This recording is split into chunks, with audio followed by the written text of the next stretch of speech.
We come to Berlin, we American presidents, because it's our duty to speak in this place of freedom. Mr. Gorbachev, tear down this wall. Welcome to the Fidelis Leadership Podcast, a place of learning for those who aspire to leadership excellence. Here's our host, Mike Etor.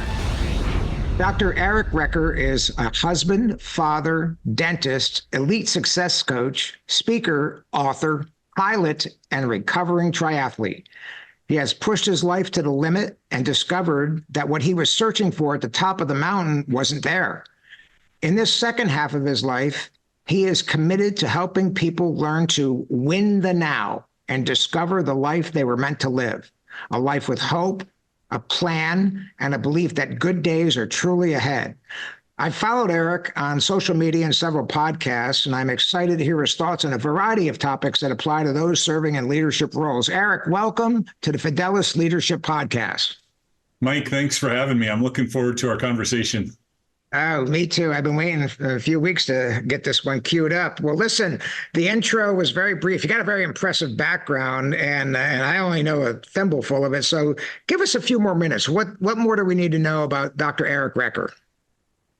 Yeah, so I'm a self-awareness guy. I've become that type of person because I didn't do it very well for most of my life. I have to go backwards to go forward. So I go back to the recess kickball fields of Iowa in the early 80s. And that is where I was told that I was not good enough. So I remember some bullying that I had when I grew up. I didn't really want to go to school. I didn't want to get out of bed in the morning because I just knew that the bullies were going to be waiting for me. And right now I'm 6'5", and I've accomplished most of the athletic things that I've hoped to achieve. But at that point, I was pretty rough around the edges. I was one of the youngest kids in my class. I was in second grade, and it was time to pick teams for recess kickball. And they told me that I was not good enough. It would have been fine if I was picked last. I just wanted to play. And it's only been within the last couple of years that I have learned that phrase, "you are not good enough," is something that's haunted me most of my life. And it has turned me into a relentless striver and achiever and chaser and perfect recipe for burnout, which I did experience in my dental practice on at least 3 major seasons throughout my career. One of those seasons almost led me to selling my practice and walking away. In fact, I got within a couple months of that actually happening. And then a major life incident happened for the person who was going to buy my dental practice. That was off the table. And so I had to pick up the pieces. So now I've learned that walking away from my practice would have been the biggest mistake of my life. But I was burned out. And I was trying to escape that burnout when what I needed to do is I needed to smash through it. I needed to move through it and figure out what life looked like on the other side of it. And that's where I'm at now. So I have sold half of my dental practice. So I have a partner. I see patients 3 days a week. And the other 2 days, and you know this, Mike, when you have a side project going on, 2 days, maybe 4 days, sometimes squeezing into the other 3 days. I coach people. I do keynotes and workshops on burnout, self-care, refilling, de-escalation, a lot of those types of things. And it's just one of those things that I have this life experience and I want to share it with other people. Yeah. Awesome. Well, tell us a little bit about, I always ask this up front, Eric. Tell us about your company, your practice here, and who are your clients and how do you help them? Yeah, so my company is called Win the Now, LLC. Win the Now, and I'm sure we're going to get to that a little bit more as we keep going on, but ultimately, the people that I work with are anyone who's prone to burnout or has maybe been struggling with burnout, which I'm finding is the majority of companies out there. Burnout is a real problem. I'm super thankful that we're actually having mental health conversations because we need to do that. People that I coach are usually high achievers. They're people who put the pedal down and get stuff done. But there's a point in that, similar to my journey, where you realize, what am I doing here? Why am I doing this? I'm not sure I'm on the right path. I'm not sure what's next. I just need somebody to help me along the way and help me figure out, okay, am I on the right path? Is there another path? How can we figure out a plan so that good days are ahead? So that'd be a couple of my major clients, but anyone who is struggling with burnout or self-care, I'm very excited to have a conversation. Yeah, well, we're going to touch on that. I've got a list of questions for you. Been eagerly waiting to ask you. But burnout, yeah, I've experienced it as well. And boy, in hindsight, I wish I could have avoided it because I think as debilitating as some diseases or medical conditions. So I've been there, done that. Glad I'm through it. So good on you if you help people, first of all, avoid it, and second of all, climb out of that dark pit, because it is darkness for sure. Yeah, and you brought up burnout. Some people say, well, what is burnout? Well, burnout looks like different things to different people. But one of my favorite ways to think of it, my family has a favorite movie called The Secret Life of Walter Mitty. And in it, Ben Stiller is a character who works for Life magazine. And at the beginning of the movie, his life is boring. It's just boring. It's gray. All the cinematography in the movie, everything is gray. There's not a lot of color. It's bland. And that is kind of how I describe burnout. You've gone gray. Things aren't as exciting as they used to be. Everything is overwhelming. You know that you need to move forward, but you feel stuck. And so for me, it got to the point of having chest pain, heart palpitations, panic attacks. Worst panic attack was on the floor in my server room in my office. I was 30 minutes behind. I had 5 hygienists waiting for me, and our server had crashed. And I was paralyzed on the floor, and I couldn't move. I couldn't do anything. But I had to get up, get back in the game, and move forward. The problem is I kept putting a Band-Aid on burnout. And that is not the right way to handle it. As you know, Mike, there are seasons where it ebbs and flows, but if we don't attack it, it's going to keep bothering us going forward. Yeah, I agree. Great answer. Well, listen, if we suddenly had to cease the podcast, I said, Eric, before you go, give me your executive summary of your leadership philosophy. What would you tell me? Yeah, I would say that leaders need to take care of themselves. I would say that that's probably my number one thing for leadership philosophy, because if we don't take care of ourselves, we're not much use to other people. Leaders who are empty are reactive. They're withdrawn. They're away from people. They're not in the game. And so I think as leaders, we feel like we have to do all of our things for our people. We have to be everything to everyone. But in reality, we have to be a little selfish with how we take care of ourselves and with our time so that we can be selfless in leading our teams. Yeah, great question. Great answer. Thank you so much. Well, listen, I always start with the timeless question: leaders, born or made? Yeah, I love that question. So we are born with greatness in us, and we have within us all the tools we need to be great leaders, but we're not going to get there on our own.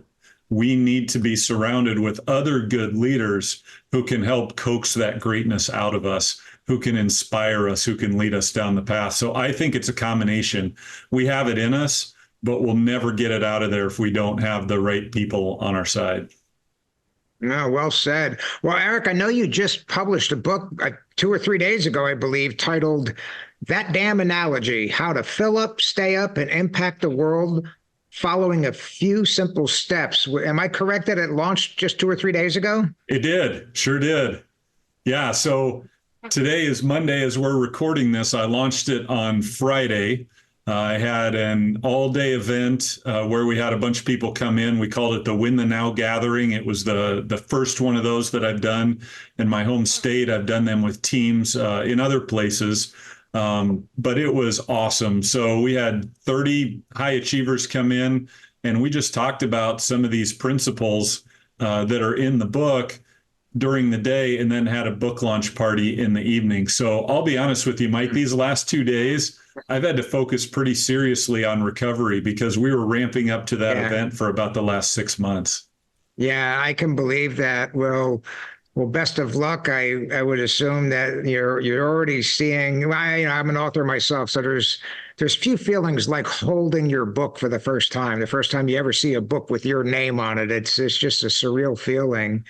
And I assume that it's on Amazon and all that, so you can start seeing people buying it. Like, wow, people really do want to see what I say. So it's an exciting feeling, and I hope you feel it many, many more times. So that said, why did you write the book, and what audience is it aimed at? Yeah, so years ago when I was still in this, I used to do a lot of triathlon. That's why I'm calling myself a recovering triathlete. Yeah.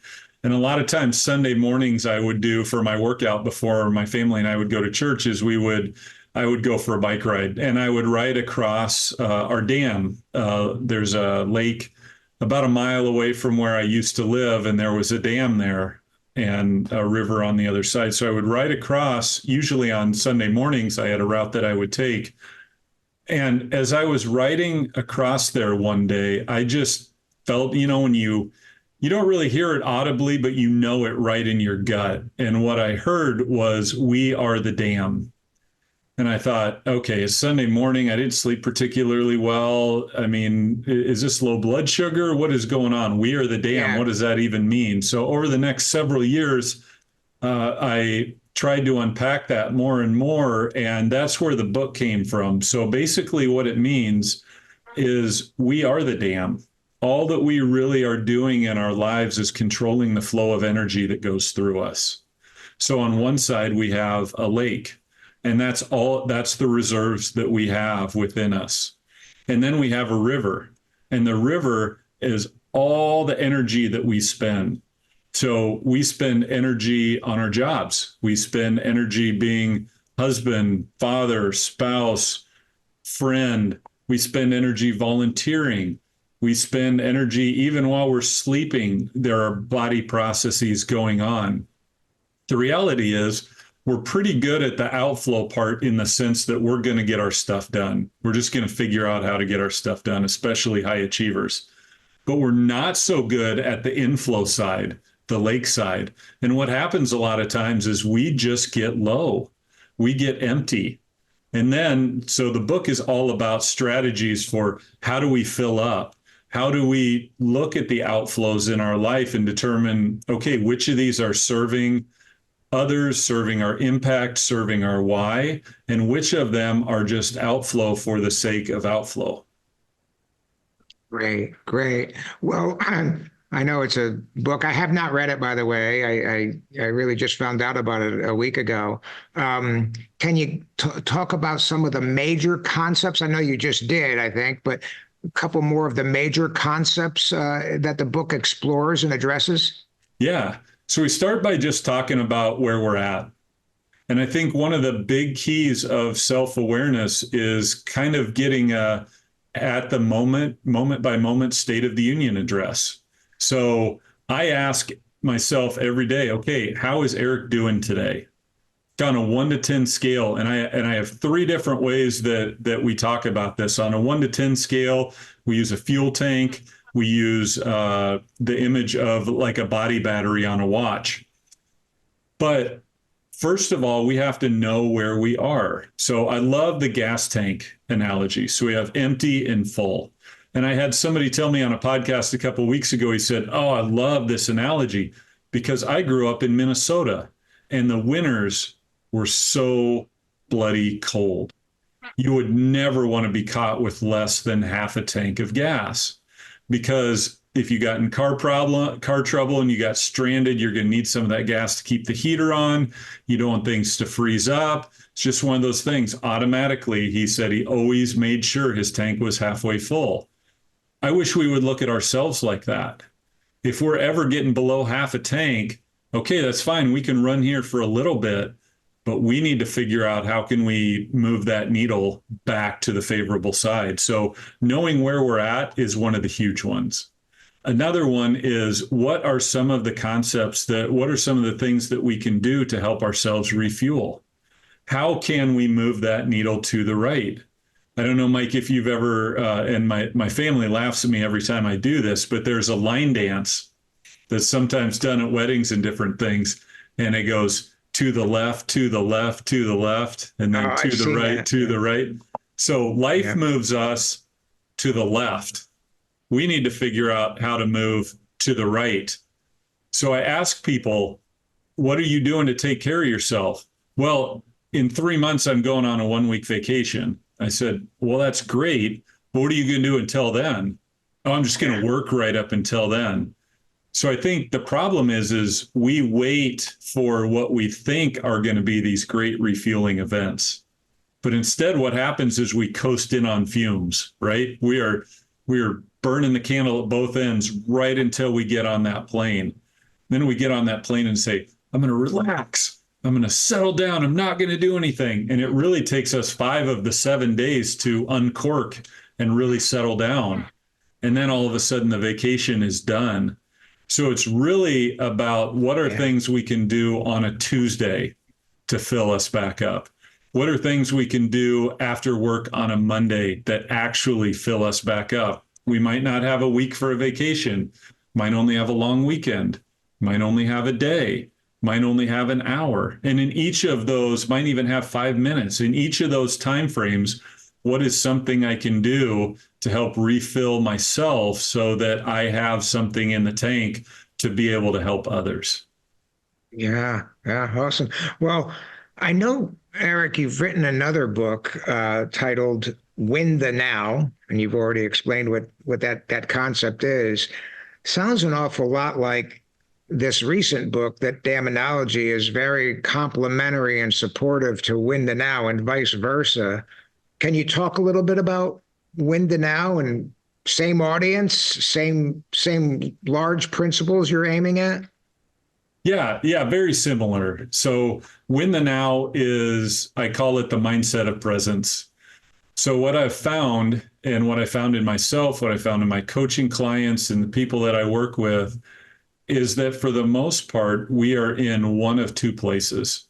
We're either stuck in the past, thinking about the things that happened to us, part of our story, all of the stuff that's behind us, or we're worried about the future, all the things that are in front of us, that meeting coming up, the test or the diagnosis that I'm waiting for, this big project at work, all of those kind of things. And what happens is that we miss out on the one thing that's guaranteed, and that's the now. That's what's right in front of us.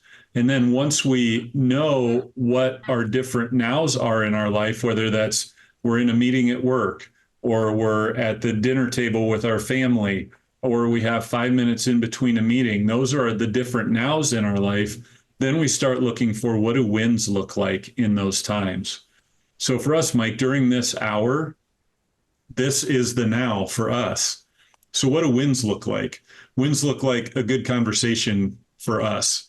Looks like adding value to your listeners. Looks like giving someone hope when maybe they don't have a lot of hope, or maybe helping someone be able to raise their hand for the first time and say, I am struggling with burnout. And so that's how we turn life into kind of a game of coming up with wins in the different now moments of our life. And then the reality is we're going to take some losses. We definitely are. There are things that are going to happen that are not ideal. When those happen, we just ask one simple question: what can I learn from it? And when you take a loss and then you get a lesson from a loss, it doesn't feel like a loss to me anymore, and then it becomes a win. So it's a mindset and a lifestyle of bringing ourselves back to the present and looking for wins to keep us motivated. And all of that Win the Now was born from a feeling that I had during COVID, when my office was closed and when when we're finally able to come back. I told my practice management coach that I was suffering from the false sense of urgency. And he said, tell me more about that. And it sounds like something you should write a book on. So basically what the false sense of urgency is a background app that runs in our minds. It's kind of right in the back of our minds there. Like we have apps on our phone that are running in the background all the time. The false sense of urgency runs in the back of our mind, and it tells us you should be doing this. You can't rest. You can't relax. Everything has to count for something. Everything has to be productive. Basically, the word should is one of the false sense of urgency's favorite words. So the concept of win the now is the antidote to continuously bowing to that false sense of urgency that's running in the back of our head. Yeah, interesting. I do want to talk a little bit more about burnout because my experience personally mirrors what I believe you've gone through, and professionally, I've seen it. And as a Marine leader, I've seen it, and I've seen it big time in the business world, and I've experienced it in both environments personally. And I saw many others affected with it in both environments. So I would like you to expand a little bit about this, Eric, because you were very smart in defining it up front. But I honestly believe we need to cover it again because I think there are people that are going to be watching and listening to this podcast that when you list maybe a little bit more detail, some of the symptoms and associated actions and habits, they may sit back and say, my God, I'm checking most of those boxes. And so I would ask you to speak to the untutored and the unknowing who may be infected with this very vicious condition. Yeah. So I'll just rattle off a few symptoms, a few things that I knew. I had a hard time sleeping. I had a hard time sleeping because my mind was stuck in the past, worried about the future. I thought this was as good as life was going to get, but I also felt, since I didn't know, I kept this all to myself. Like, I did not share it with other people. I didn't share it with my wife. Ended up being a very big source of contention in our marriage once I finally started talking about it. And there was a lot of hurt with that. But I just had a hard time getting excited about things that should have got me really jacked up, really excited. I was just kind of meh. I just couldn't get excited about it. When the lows hit, it just kind of was, I kind of felt a little bit like Eeyore. You remember the character Eeyore? Felt a little bit, oh boy, this isn't very good. And nothing was exciting. When my family would ask me to do something with them, I would feel like I had a million things to do, but if I actually had to write down what all those things were, I probably couldn't have made a very good list. I was reactive with my family. That was a huge one, and that's one that they keep me accountable for now. My wife will say if I'm getting a little chippy in my responses to her, she will call me out on that. She will say, "Hey, what's going on? This isn't you. What's going on?" I would go to work and it would just seem like it was just a grind. I couldn't find excitement in it. I couldn't find meaning in it. It was just work for the sake of work.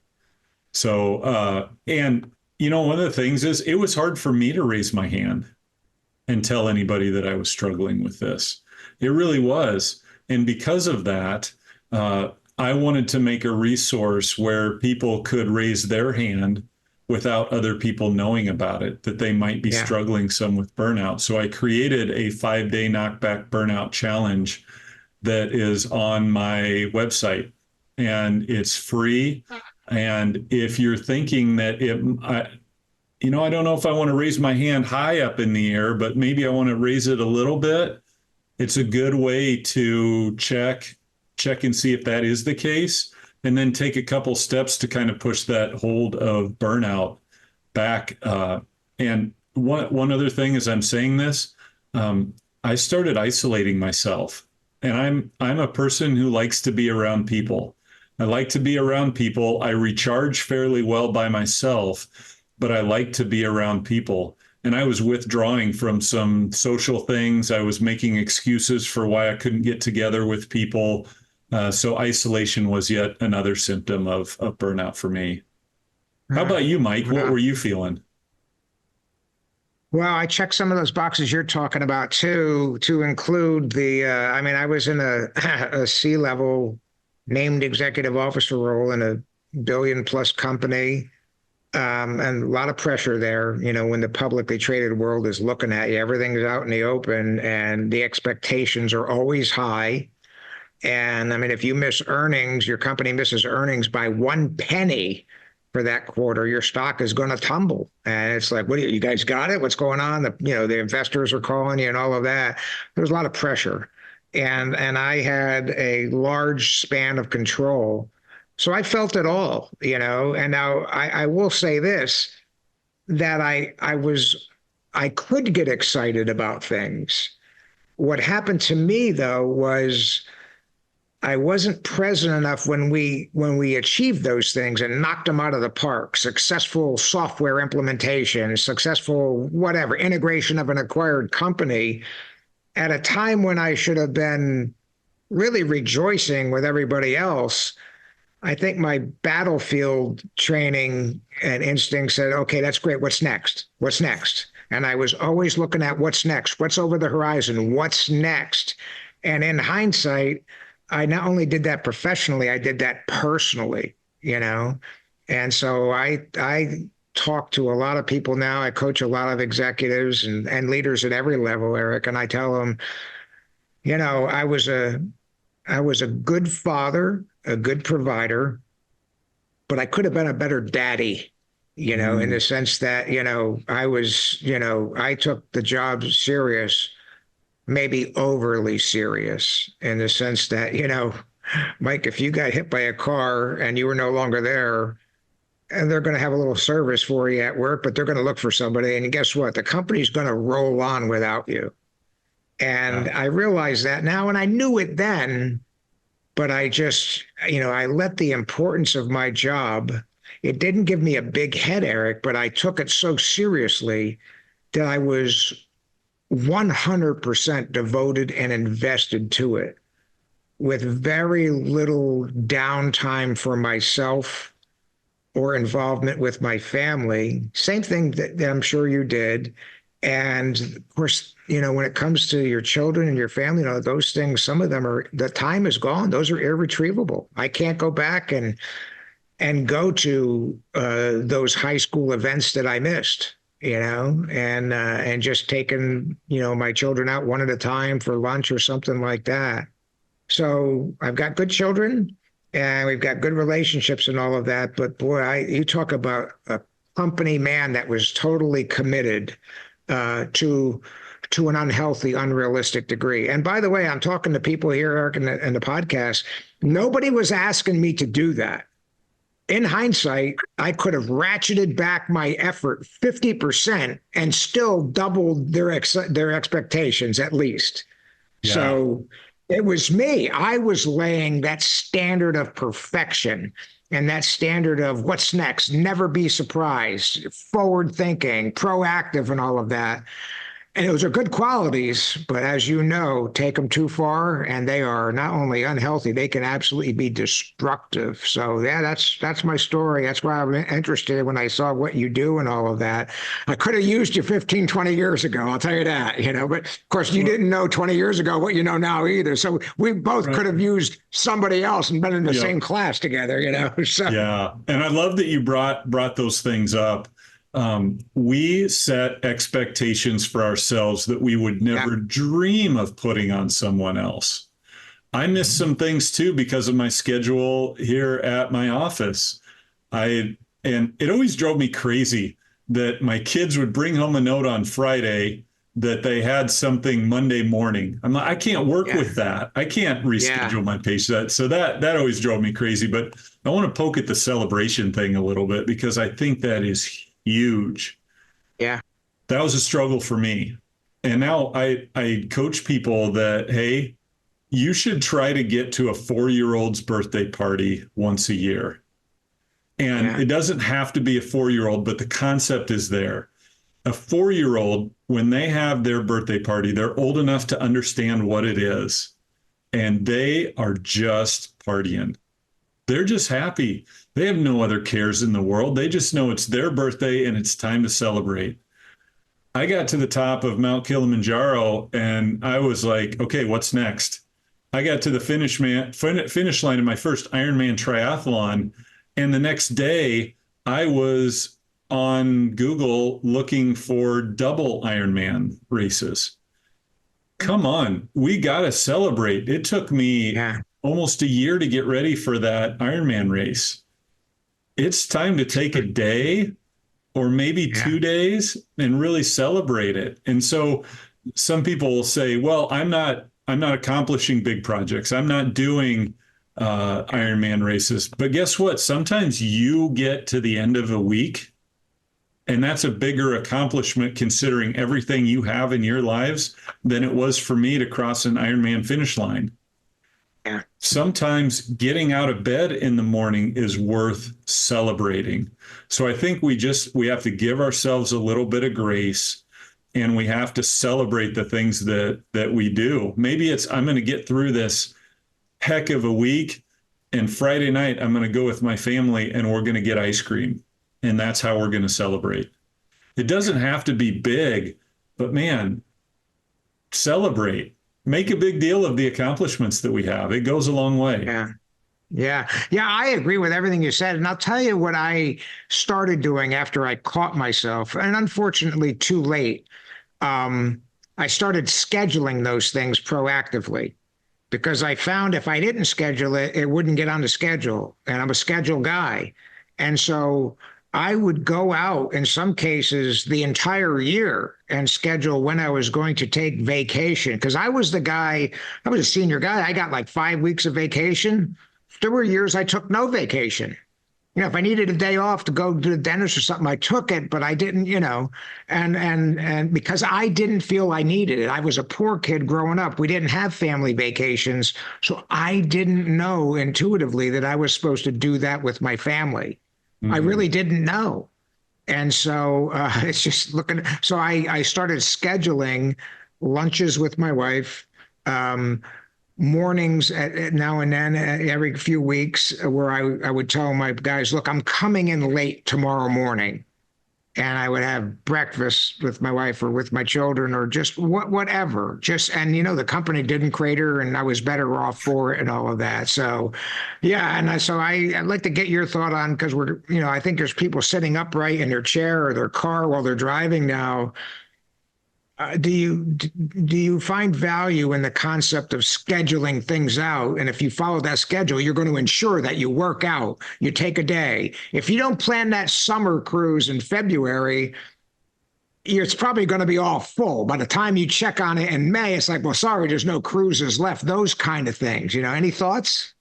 Oh, yeah, absolutely. One of the things I think that's so tough for us is we have such demands on ourselves professionally. Such demands. And then the rest of our time is just kind of free range, whatever happens, right? And when it's free range, most of the good stuff we want to have happen doesn't happen. So I have a good friend who talks about having joy on the calendar. And so I think it's important that we always have at least one joyful thing on the calendar, and soon. So what do you like to do? What refills your bucket? Is 15 minutes of just sitting and listening to music while you're staring outside, does that fill your bucket? Yeah, sure does. When are you going to do it? When are you going to do it? Show me your schedule. When are you going to do it? Oh, you want to go on a 1-week beach vacation? Fantastic. Is it scheduled? Well, we're going to get to it after this and this and this. No, you're not. No, you're not. You're not going to get to it. I don't believe you, because I was the same way as well. We would have these long stretches where all of a sudden I would realize, man, I haven't had any time off for how long? And I could tell. And so what I think a really good hack for that is never finish one thing before you have the next thing scheduled. Yeah. So if you go out for ice cream, I like to use that ice cream thing. It's a funny thing. Before COVID, I never understood going to get ice cream. I don't do much with sweets. I try to eat as healthy as I can. Right. We would go there and I'd be the one ordering a fruit smoothie instead of ice cream, which ultimately probably had more sugar in it anyway, but we won't go there. But one time my wife looked at me and she goes, Eric, dang it, it's not about the ice cream. I said, well, yeah, it is. We're going to get ice cream. She said, no, we're getting in the car. We're driving somewhere with our kids, and we just happen to get ice cream when we get there. And it clicked for me that, oh, okay. Yeah. Okay. It's about the experience. It's about being present in the moment. It's about showing up and sharing time Yeah. with people that you like. So maybe it's not ice cream for you. Maybe it's going for a walk. Maybe it's whatever it is. Get it on the calendar. You schedule your meetings. Why not schedule your recovery? Yeah. Great concept. Listen, we talked a lot about, and you've used the word a couple times, the term. I want to get your thoughts and make sure people understand what you mean about self-care. I think I know what you mean. I'm big on that. I'm actually starting to steer more podcast guests that can cover that, because I've seen no shortage of executives that right at the height of their career, when big things were about to happen or have happened to them, they're in senior roles making huge money because they've neglected their health. I've seen some have some fairly catastrophic health events, and now they had to retire early. And so I tell them, look, you're not professional athletes, but most heavy hitter executives I know are very committed to an exercise and fitness and nutrition regimen akin to a professional athlete. I mean, they really do. I know of no obese, heavy hitter Fortune 100 executives.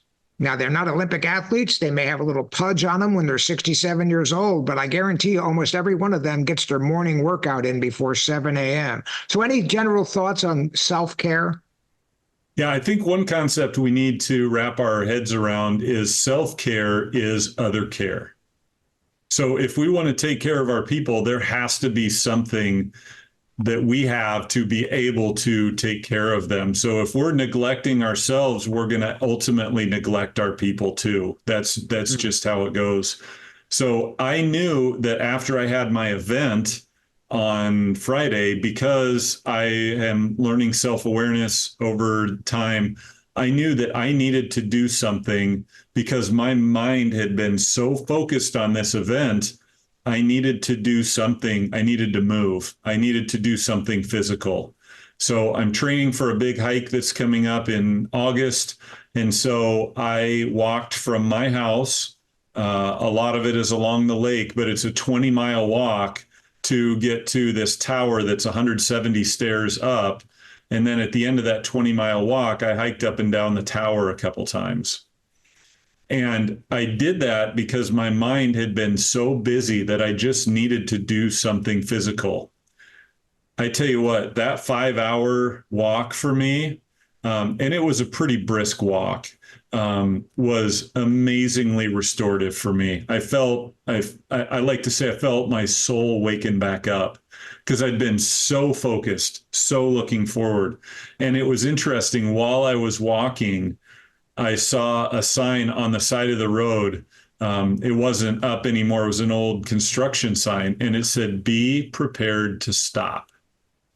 And I thought about that as I was walking, and I know it was not placed there for an accident, because the reality is, if we don't take care of ourselves, we need to be prepared to stop, because at some point our body is not going to tell us to slow down. It's going to tell us to stop. So self-care is all of those things we do to make it so that our body is not going to tell us to stop. So eating well, sleeping well, being in relationship with people, finding things that bring you joy and doing those things, letting your mind idle, finding some quiet, taking the long way home sometimes, disrupting your routine. All of those things are wonderful in self-care. Yeah. Great thoughts. Thanks for sharing that. Listen, our time is up, but I can't let you out of here without asking the fantasy question I ask every guest. Eric, if you were able to bring back one leader from the past and spend a day with that person, who would you choose and why? Boy, Mike, I got to tell you, perfectionism kicked in on this one. And all morning, as I've been seeing patients, my head has just been spinning because there's so many. But faith is hugely important to me. And so one of the people that I think has challenged me the most with some of the stuff that he has written is a guy named Dallas Willard.